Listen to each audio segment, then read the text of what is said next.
Hello, this is the Bible in fewer words. We are Carol and Steve Wells. This is episode 120, 2 Samuel, chapters 6 and 7. If you enjoy this podcast, consider supporting us at patreon.com/BFW. Hi, Steve. Hi, Carol. How are you today? I'm fine. Great. I think we have a fine episode before us. Yeah, I think so. I don't really remember where we are, though. I think last time God was playing almost like children play. Let's go play with those guys, and I'll come around the end, and we'll scare them, but in this case, it's actually killing people. God was actively involved in the battle, killing than usual. Mm-hmm. But the main thing I thought that happened in the last episode was that David finally became king. Oh, that's right. For real, and for all of Israel and Judah. And he moved to Jerusalem from Hebron, had a bunch of kids, sons. We don't know about daughters, but had a bunch of sons. And I guess that is more important than God playing battle with David. And his rival, Saul's son, Ishbosheth, was murdered. Because he became too weak. By his own captains, and then they brought the head, and then David didn't like it and killed them. And hung their body up. Yeah, a lot of stuff happened in the last episode. All right, so I guess we're all primed now. Yeah. Great. So, chapter 6. David and 30,000 chosen men went to retrieve the Ark of God. So is that the Ark of the Covenant? Yes, and it's been missing. It's been at this one guy's house for 20 years. Remember, Philistines stole it. This is way back early in 1 Samuel. So it's a long time ago. I guess it's about 20 years ago. And the Philistines, they stole it, and then they were getting hemorrhoids. And so they'd get hemorrhoids in one city, and then they'd say, let's send it somewhere else. So they do that, and they kept going. And finally, they just decided, we better get rid of it. And they made 5 golden hemorrhoids and stuff. Oh, that's right. Put it in an ark, and it went off. And it ended up going to back to the Israelites. And how did it go? It went all by itself. It was being led by a couple of oxen, I think. Oxen. Yeah, and whichever way they went, if they went one way, then that meant that God had sent the hemorrhoids. Yeah. If it went another way, it would mean he didn't. And then it ended up going to this town in Judah, and it's been there ever since.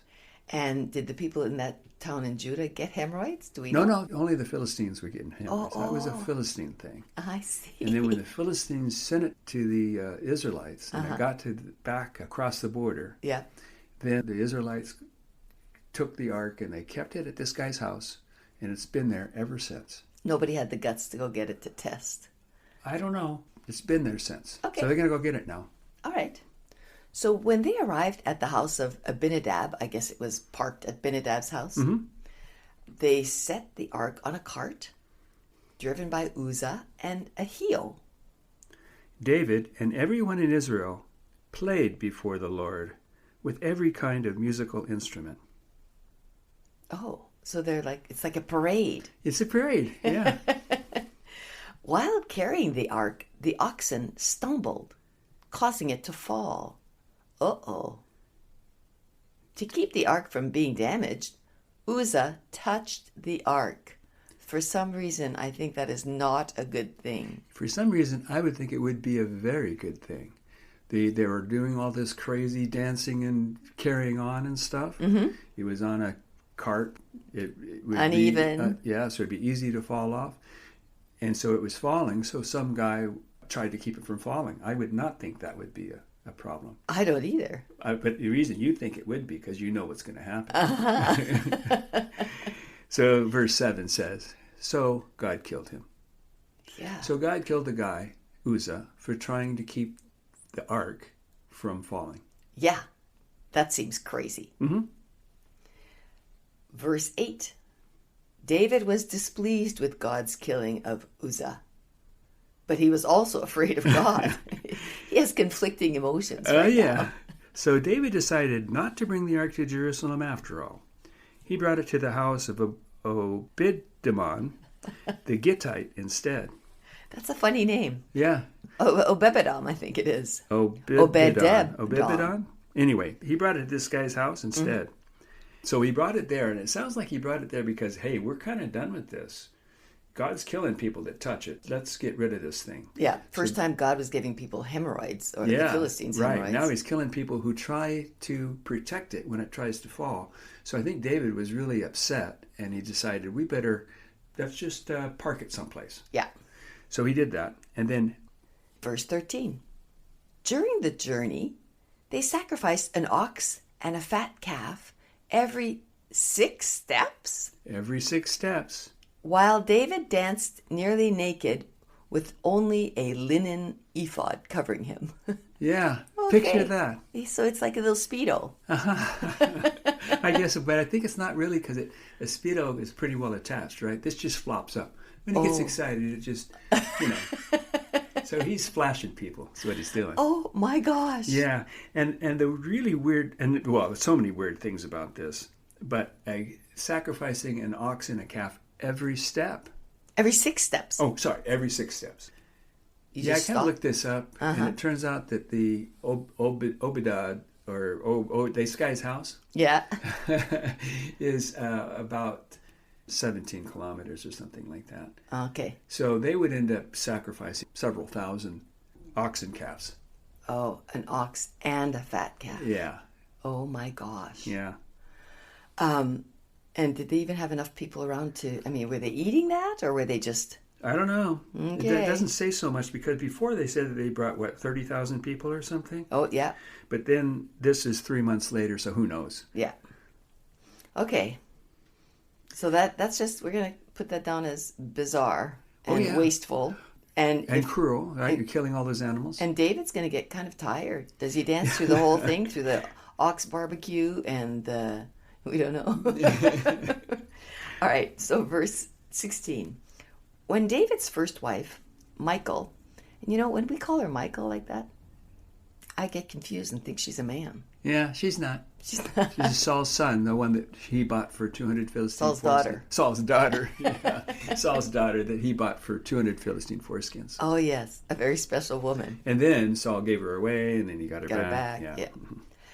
So when David's first wife, Michal, saw David's performance, she despised him and said to him, "How glorious was the king of Israel today, who uncovered himself to all the slave girls in the kingdom, like some shameless man who exposes himself." So he's got a little slap down or something. Mm-hmm. But was she with them? The way that this is usually pictured is she's there in Jerusalem watching the procession to come in with David dancing naked. She and all of his other wives and ladies are watching him come in. She's disgusted. Okay. And then David replied, "God chose me as king over your father and your family. I will play before him if I want to." He sounds like a little kid, doesn't he? Yeah. "So I will be even more vile than that. I will be disgusting in my own sight, but honored by all the slave girls in the kingdom." So God punished Michal for criticizing David, so she never had any children. So bizarre. Yeah. So God was fine. Okay with that. He liked David's performance, and he really didn't like the idea that his wife, Michal, would criticize him for dancing naked or nearly naked. Anyway, chapter 7. Mm-hmm. One day King David sat in his house and said to Nathan the prophet, "I live in a house of cedar, but the ark lives within curtains." That evening, God said to Nathan, "Tell David that this is what God says. "Should you build me a house to live in? I haven't lived in a proper house since I brought the Israelites out of Egypt." Aw. Yeah, poor guy. No place to live, a homeless God. A homeless God. Yeah. Since then, I've been living in a tent and a tabernacle. I am building you a house. When you die, the seed that comes out of your bowels will build me a house, and I'll establish his throne forever. I don't even know what that sentence means. You mean seeds coming out of his bowels? Yeah, I guess the bowels are I don't know. both ends, according to God. Yeah, that is weird, isn't it? Yes. But that's what it says. I didn't make that up. Okay. But I know you know what he's talking about, right? Yes. Yeah. Your son. Yeah, so not David. David's not going to build him a house. No. So David's wondering, hey, should I build God a house? I'm feeling kind of bad. Yeah, it's okay. It's kind of bad. It's a little rough for me camping out all this time. But no, don't do it. I'll have your son do it. Okay. He goes on. It's kind of a long little speech that God has. I'll always be merciful to him, and I won't abandon him like I did Saul. And we're talking about him, David, here. No, he's talking about his son, who he hasn't identified yet. Oh. David's had some sons. Yes. But he hasn't had the son that he's talking about here. And who is that son? Do we know? We do, but I can't say. Okay. Well, I could, but I don't think I will, because that's something that if you just read this far in the Bible, you wouldn't know. Okay. Our listeners are just going to have to wait. We have to wait, yeah. Probably not too much longer. Can't give too many spoilers here. All right, so I just want to get it straight in my head. David is talking to Nathan. Yeah. And then that night, God comes and talks to Nathan. Yeah.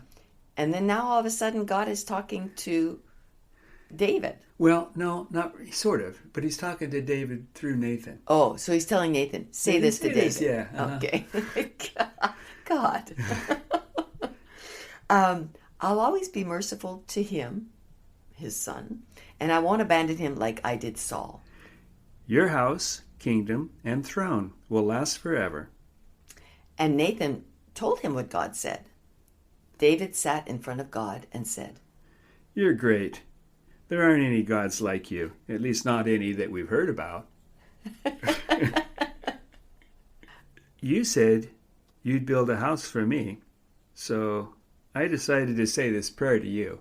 Okay, so this is David sitting in front of God saying this. Uh-huh. Oh God, you are great. Yeah. Right. Okay. Yeah. So I decided to say this prayer to you. Be good to me like you promised. God, bless my house, make it last forever. Yeah. All right. So David's kind of a suck up here a little bit, isn't he? Yeah, he's lots of things, isn't he? He's a colorful character, that's for sure. Yes. And never ever did anything wrong in his life. Never did anything wrong. Well, we'll find out there's one thing. Oh, a really that's important coming thing. up. Yeah. Okay, well, there was kind of a lot in this episode. Yeah. Weird names. Yeah. Abidadom.